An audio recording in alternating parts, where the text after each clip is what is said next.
Rusty Fleming, the director, producer of the documentary Drug Wars, Silver or Lead. Rusty, glad to have you with us. Thanks for having me, Michael. You spent a number of years living along the southwest border, documenting the drug and human trade and border security. You made a movie. And by the way, folks, you can go to michaelberry.com. We have linked to a trailer of the movie. This movie is not for the faint of heart, nor is it fiction. It is a documentary, which means it's the real deal. And I think people need to see this. Go to michaelberry.com. We have linked to his website, and there's a very, very good trailer there. What got you interested in this, Rusty?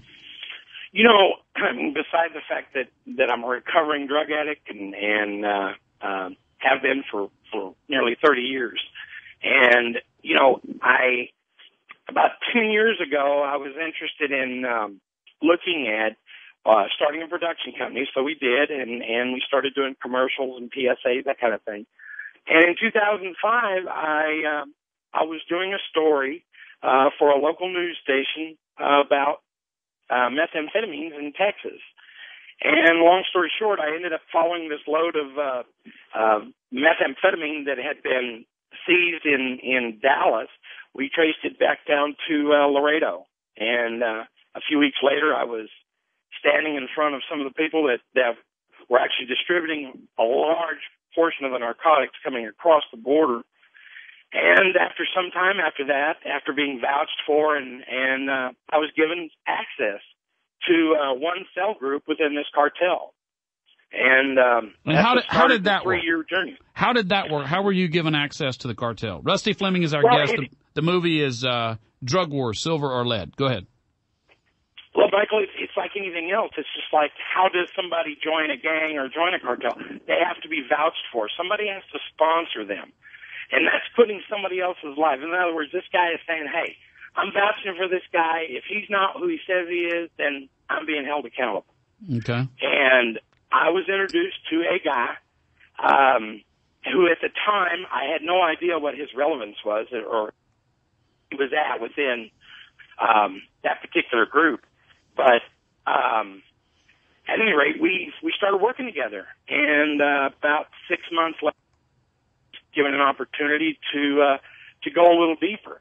And over the years, I mean, this guy that I've worked with has obviously gained stature and rank, and now he's a pretty high up in one of these cartels.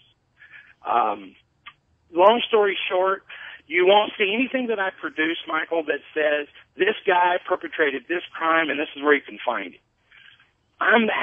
The cartels have looked at me since that time and at that time as one of the best PR media tools they've ever had. And why is that? They post their executions on YouTube. They're not exactly a secret society. But anything that makes them out to look like the kidnapping, killing, ruthless people that they are, that's the message they want to convey, because that keeps people afraid of them. That keeps people in line within their own cartel and rivals. That's exactly the message.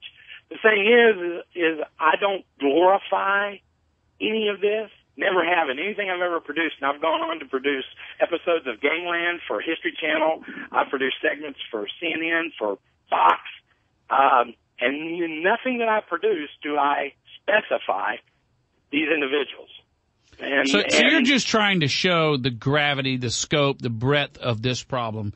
You have referred to the fact that the drug cartels and their violence, that America is in sort of a September 10th, a day before September 11th mentality with regard to not appreciating the danger that this poses. What about what you saw most shocked you, that you thought, man, if Americans see this is going to blow their mind? You know what? That started from my very first interview. My first interview was with these two guys working within a cartel, and one of them was in charge of distribution and the other was in charge of kidnappings and assassinations. And I was overwhelmed. I was over my head, and I didn't know even what to do. I didn't even know what questions to ask these guys. And it started from that point. It amazed me how well organized this particular paramilitary group is. And I'm just going to tell you, it's the Zetas. They are very legendary down in Mexico, probably way more than to their credit. But long story short, these are the guys that were trained at Fort Benning, Georgia. They're redeployed into the Mexican Special Forces to go against the cartels. Well, one of the cartels ended up hiring about 50 of these guys. Now he had this special trained force working for him. And they grew from that. They've duplicated themselves many, many times over. And these are probably the most brutal, the most dangerous of all the cartels in Mexico today.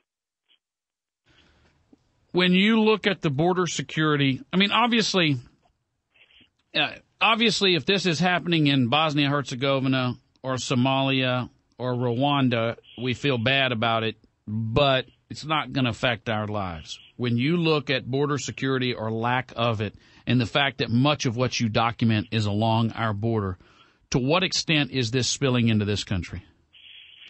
Well, that's I'm really glad you said that, because that's a real argument, particularly as it relates to the border communities like El Paso and Laredo. And it's true. I mean, what a dichotomy. We have, in El Paso, is one of the safest cities in America, and 2,200 feet away is the murder capital of the Western Hemisphere. And that really, you have to kind of scratch your head and wonder, okay, what's up? And so when a spillover issue comes up in the public media, these local communities down here, particularly the Chamber of Commerce group, like the mayors and that whatnot, they bristle at that spillover thing. Especially here in El Paso. My God, we're one of the safest cities in America. But what they don't realize is spillover violence isn't in El Paso, and it's not Laredo. It's in Dallas, it's in Philadelphia, it's in St. Louis, it's in Cincinnati.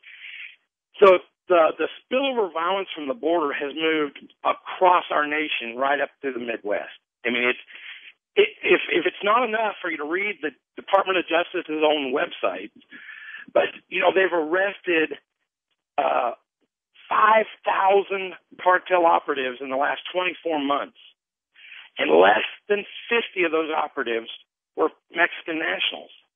They're American citizens. They're so well rooted here in the U.S. Some of the arguments that we get into, like the whole spillover thing, is just defocusing us from allowing this problem to continue to grow. We're so far behind it, and it's just because it's almost like we're in denial about it, Michael. I mean, it's almost like every step of the way I have had to come out with more proof to satisfy my own government than I have the people that we engage with. I mean, it's crazy. The movie is called Drug Wars, Silver or Lead. We have a link to a trailer you can see for yourself and actually buy the movie at michaelberry.com. There is a link to that. I don't know if you saw the segment that 60 Minutes did Sunday on Edelmiro Cavazos.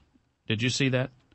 No, I didn't. They actually named it Silver or Lead. Obviously, you've bribe or bullet. It's about the mayor of Santiago, and I'm sure you know the story. The young guy. Sure. It's received a lot of publicity, and it was interesting because much of what they talked about there seemed to be almost a synthesis of what you've been documenting for several years.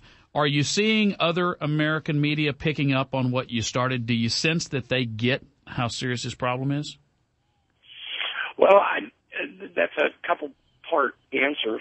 One is, no, I don't think they get it. But two, they are doing a better job at reporting it.